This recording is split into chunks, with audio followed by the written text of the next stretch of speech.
Do Evangelho segundo São Mateus. Naquele tempo disse Jesus aos seus discípulos: se a vossa justiça não for maior do que a dos escribas e dos fariseus, não entrareis no reino dos céus. Ouvistes o que foi dito aos antigos: não matarás, e quem matar será condenado em juízo.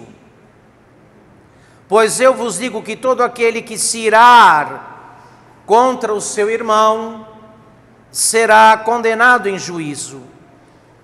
Mais ainda, quem disser a seu irmão, idiota, será condenado pelo conselho. Quem lhe chamar louco será condenado ao fogo da guiena.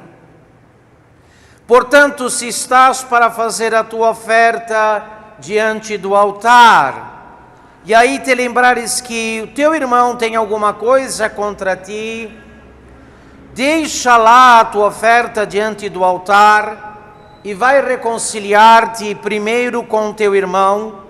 Então depois virás e farás a tua oferta. Em nome do Pai, do Filho e do Espírito Santo. Eu já disse em outras ocasiões para os senhores e para as senhoras que Deus conta com todas as coisas que nos acontecem para nos salvar. E quando eu digo que Deus conta com todas as coisas para nos salvar, eu estou dizendo todas. Também aquelas que não estavam previstas. Também aquelas que não foram propriamente desejadas. E que se deram, e que se dão. Normalmente, como nos falta o critério da fé para avaliar a sucessão dos acontecimentos, temos uma dificuldade de adiantar e avançar na virtude da vida cristã, na perfeição da vida cristã, porque os acontecimentos não conseguem produzir o efeito para o qual Deus os enviou ou os permitiu. Normalmente, nossa primeira reação diante de coisas que não nos agradam é a de vitimização. Como não compreendemos, afinal, fizemos tudo para dar certo, investimos o que tínhamos de melhor, até rezamos, fizemos votos a Deus. Por um lado, apelamos para a nossa suposta justiça moral. Por outro, somos gente tão boa, tão honesta, tão bem conceituada. Não compreendemos o propósito divino quando o caminho não é propriamente mais aquele que estabelecemos para o curso da nossa vida. Nos vitimizamos, nos revoltamos. E aí aquilo que deveria servir para nos levar, para nos fazer adiantar e crescer na caridade divina, desprezando a nós mesmos, não logra, não consegue realizar o seu efeito.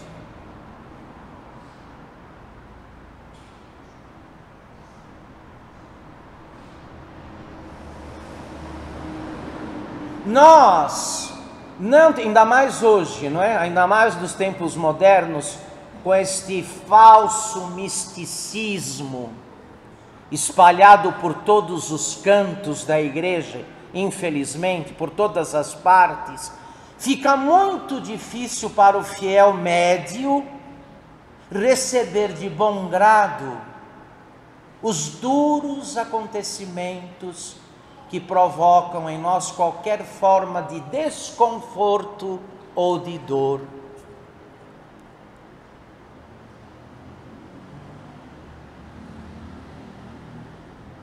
Embarcamos nesse erro de achar que Deus está com toda certeza e com toda garantia agindo por meio de aparições, de milagres, de fenômenos extraordinários.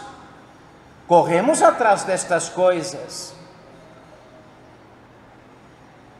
Mas que indiferença grande quando se trata de administrar estas ações de Deus, que vem na forma, que vem encoberta pelos acontecimentos de cada dia, de modo particular aqueles que não são lá muito conforme o nosso gosto.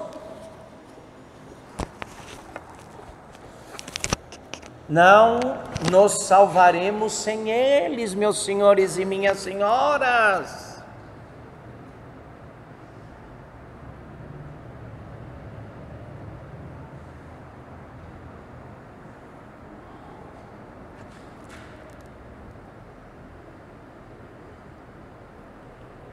Então, a primeira atitude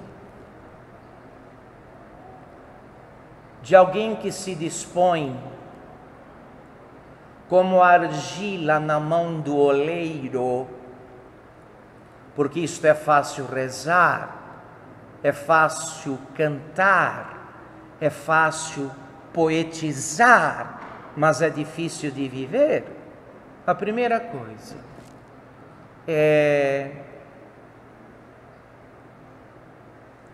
diante de qualquer situação que nos atinja espiritualmente, moralmente ou fisicamente, é recordar o seguinte: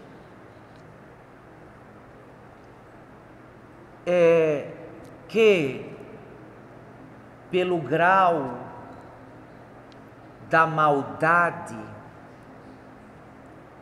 engendrada em nós pelo pecado original, agravada pelos nossos pecados atuais, merecíamos que nos acontecesse coisa pior.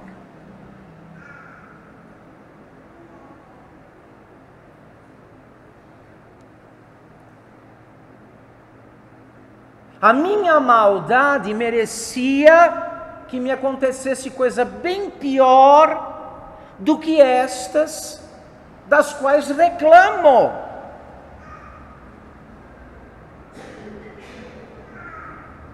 Vitimizar-se,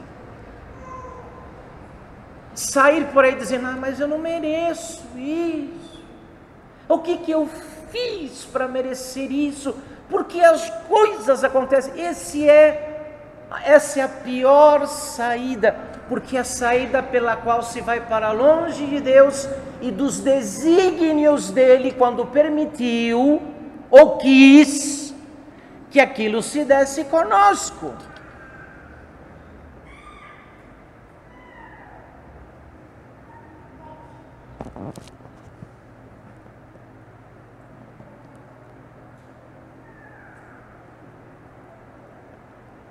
Qual é o nosso problema?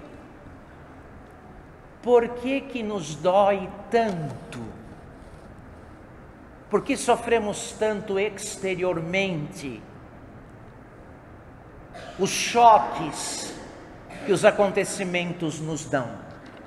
Por quê? Porque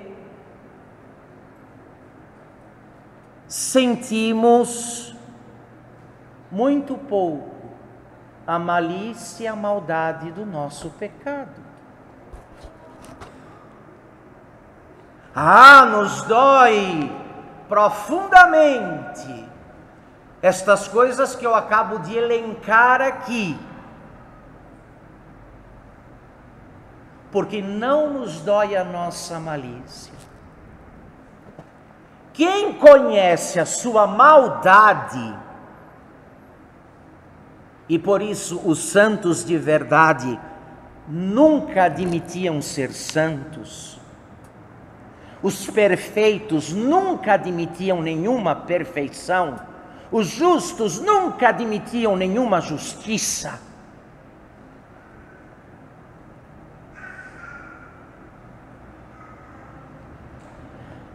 Reacionavam assim diante dos problemas, das dificuldades e dos trancos pelos quais passavam. Como reacionavam? Eu merecia coisa o quê? Pior. Eu merecia coisa pior.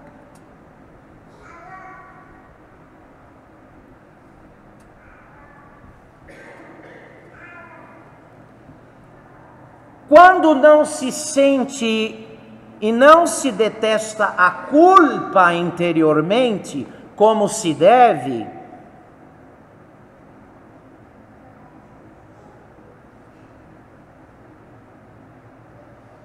quando não se sente a culpa,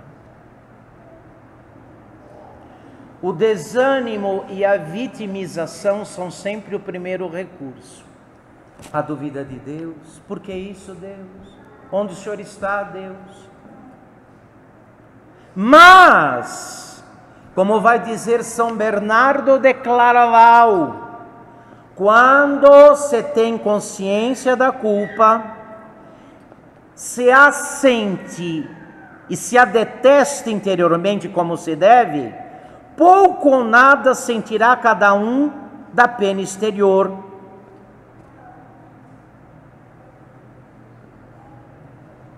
Houve um tempo em que Absalão se revoltou contra o seu pai Davi e lhe fazia guerra. Uma guerra de ódio contra o seu pai.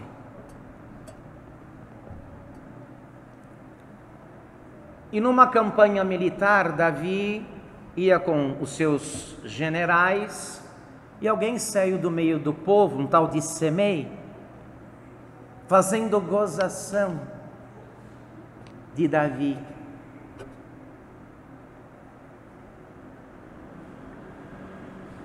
Jogando no rosto de Davi o que o filho dele, Absalão, dizia a respeito dele. E dá vergonha para o reino ter um filho da casa real revoltado contra o próprio pai. Então, um dos generais disse a Davi: o senhor quer que eu mate esse cão? O senhor quer que mate esse cão? E Davi disse: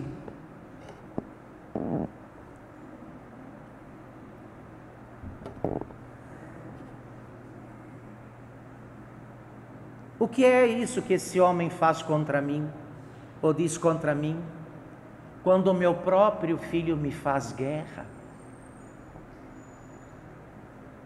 Deixa para lá, deixa ele xingar, deixa ele dizer o que ele quiser. Eu tenho um filho fazendo guerra contra mim, querendo me matar. Deixa ele xingar o quanto ele quiser.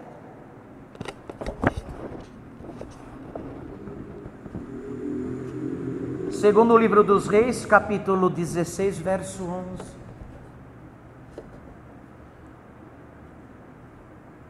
Evidentemente que era uma ofensa grave as coisas que aquele homem dizia, porque dizia contra o rei na presença do rei. Mas Davi tinha essa consciência, que bem merecia aqueles insultos e aquelas humilhações por causa dos seus pecados.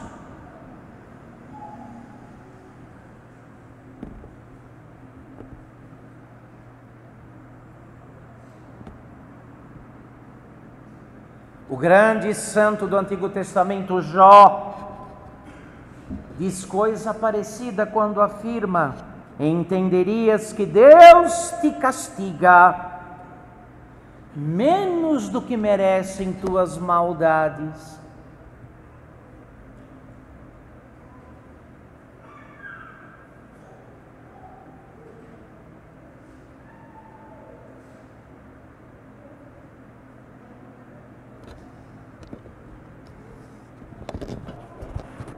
Quem,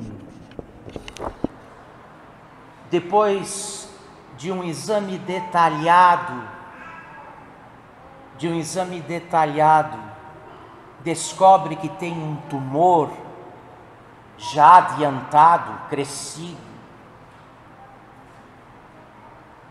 não vai se importar, uma vez que a sua vida corre risco, não vai se importar que o médico decida os procedimentos mais adequados para tratar e curar aquele tumor.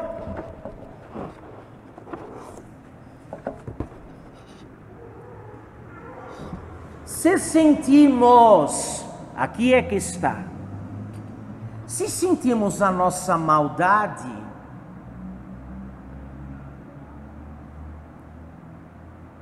eu estou falando aqui praticamente do efeito de um milagre. Sentir a própria maldade, imagina. Se sentimos nossa própria maldade,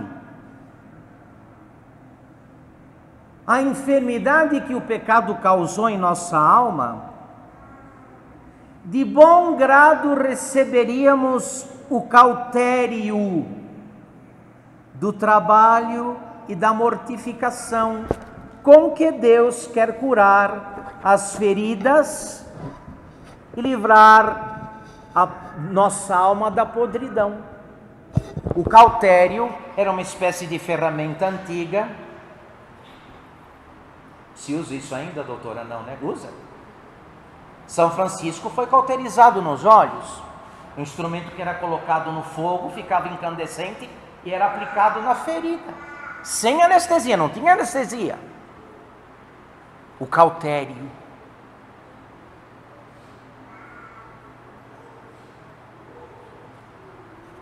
Mas nos falta esta que de todas as ciências é a mais importante. Por isso desperdiçamos as graças e os recursos que a providência divina nos envia, sobretudo através dos acontecimentos não muito agradáveis.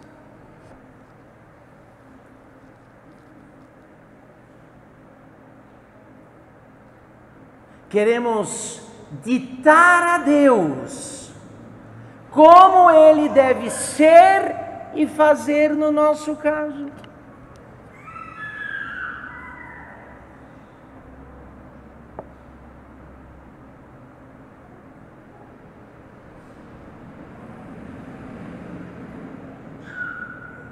Fica muito temperada e moderada a dor do açoite quando se reconhece a culpa.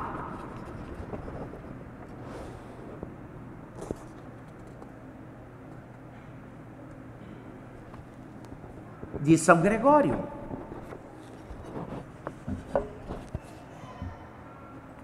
Quando torcemos o nariz,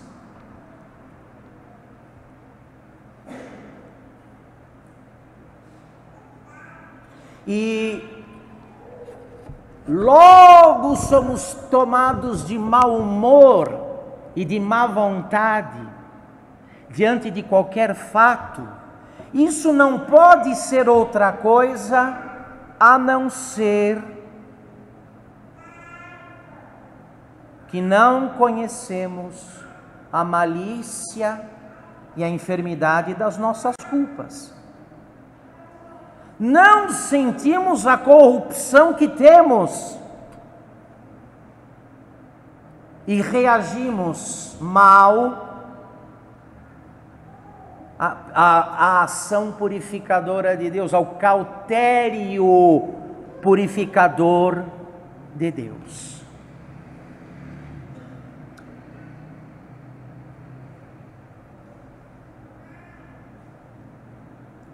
O Espírito Santo faz o salmista dizer, cantar nas Escrituras Sagradas, Salmo 118, verso 71.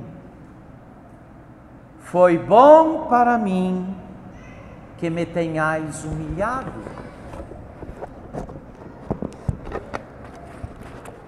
E agora sabemos por quê. Foi bom para mim que me tenhais humilhado.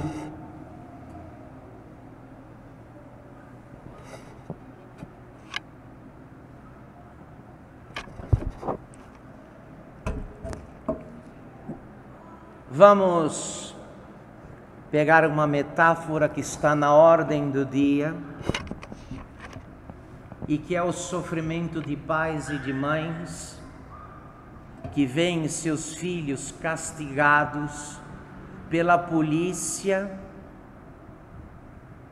ou pela justiça nos presídios, porque antes privaram estes filhos do castigo que deveriam ter recebido. Não fizeram quando deviam fazer. Agora as autoridades policiais e judiciais fazem.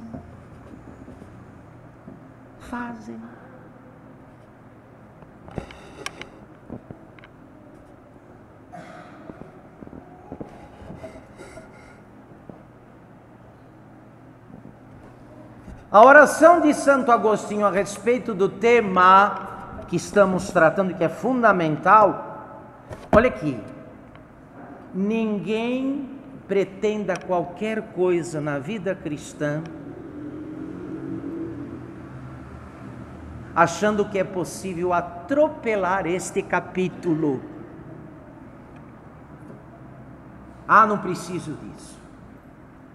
Um dia Nossa Senhora de Fátima, São Miguel vão aparecer para mim e é por aí que eu vou. Não vai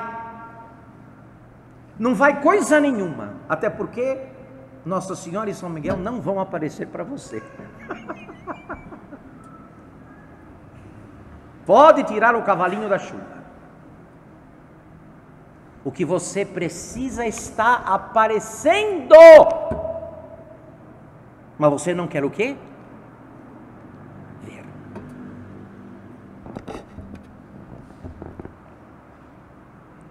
Castigue-me aqui, Deus, como Pai piedoso, para que não me castigue depois eternamente como juiz rigoroso. O que estes contratempos, o que estes desgostos temporários, o que estes sofrimentos passageiros trazem de bom? Nos preservam daqueles contragostos, sofrimentos e dores que durarão per omnia saecula saeculorum. Amém. Deus castiga agora no tempo, te pune agora no tempo, para não te castigar e não te punir na eternidade.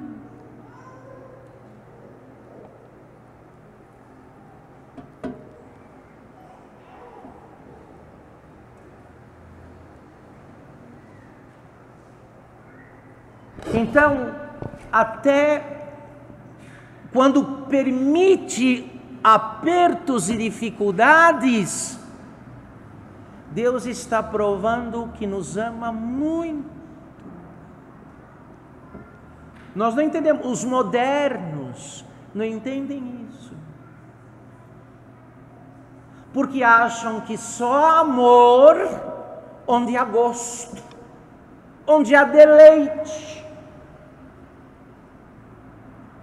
Não entende este amor do cautério, do ferro em brasa, que encostando na ferida a cura. Não entende.